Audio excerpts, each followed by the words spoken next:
Hi everybody. So as you can see by the title, this is going to be a somewhat book review of Hide and Seek by Sara Shepard. It is the fourth, I believe, out of 6 books of the Line Game series. And it's a line game novel. They all have the same formats, the same things. You think you know something, halfway through it, it's something different. The series is good. It's not great. It's not as good as Pretty Little Liars, but it's decently enough that you will pick it up and enjoy it, I guess. I don't know. If I had to give it like 5 out of 5 stars, I'd probably give it like 2.5. Like, it's not that good, but it's not that bad.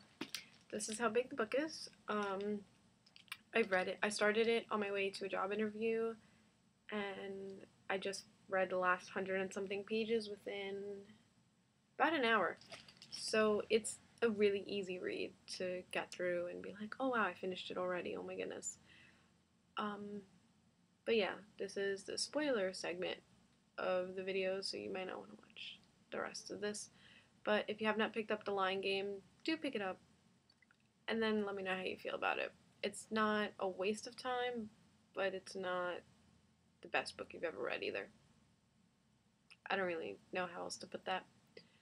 So spoilers. I liked how even though she cleared Laurel's name towards like the middle-ish end of the book, it's still, she's still terrified of Laurel. Like, Laurel's still like really pissed at her. I don't know if it was more because of the fact that she knew that Sutton was in her room or what. I wish it didn't take so long to find out what happened, because I feel like this could have easily been wrapped up in 4 or 5 books and not the 6 it's taking. What else? I did really believe that it was Sutton's father. They really had me going with that. But I also knew, I was like, it's too soon to find out who killed her. Like, they still have like 2 more books to go. Like, that's way too easy. There's no way. If anything, we're gonna find out at the end of the 5th book, and then they're gonna get locked up, and everything will be happy at the end of the 6th one. Like, there was no way. There was no way it was gonna happen this early. There's way too much that still has to be done, character development wise. Versus the TV show, though, I like how different it is.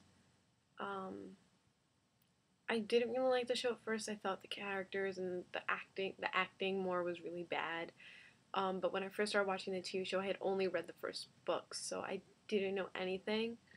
And now that I've read 4 books since the show has been on hiatus, it is on hiatus, right? Please don't tell me it got canceled. That'd be really sad.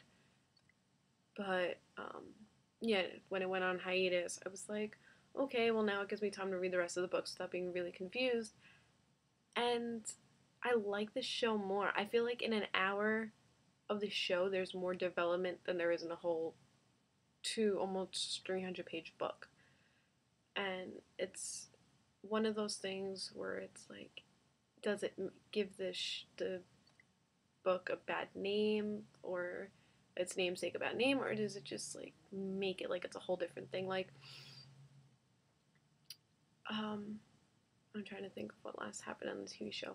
I like how Mr. Vega is still kind of like a douche in the book, and he's even bigger douche on TV. Like, I like how there's those kind of things that are the same. Like, the Pretty Little Liars books, there's a lot of them. You can see them up there on my shelf. They're all very colorful. But, like, after book 1, it's, like, so different. And it's just, like, ridiculously different. And the Line Game, it does still have its aspects where it's like the same thing, but at the same time there's way too much going on, so it's almost like it's a whole different ball game. I mean, then again, TV and books is different. I would like if the TV show started doing the flashbacks to the murder like the books do for the Line Game, because I feel like it would give the show more progress, because they're just finding out different things based off of what's going on. And it's like, that's how the book is going. That's how any book goes, I guess. but it's like as soon as we find something like big and shocking, we get something that it triggers in Satan's head, in her dead ghosty brain, and we get to see what it is. And it does a little like play by play of why why that phrase or that picture or the look in someone's eyes triggered something in her. And I wish that we could see that, but obviously that's what is going to keep the books and the TV show different. Once you read the first book, they do, like I said, they all follow the same type of pattern, and I'm interested to know who killed Sutton Mercer, but at the same time, if I stopped reading and never picked up the next book again, it wouldn't be like an impact on my life. I wouldn't be like, oh my god, I need to know what happens. I am going to start Endlessly by Kristen White, which is the last and final book in the Paranormalcy series. I'm going to start reading that tonight and then hopefully finish it tomorrow.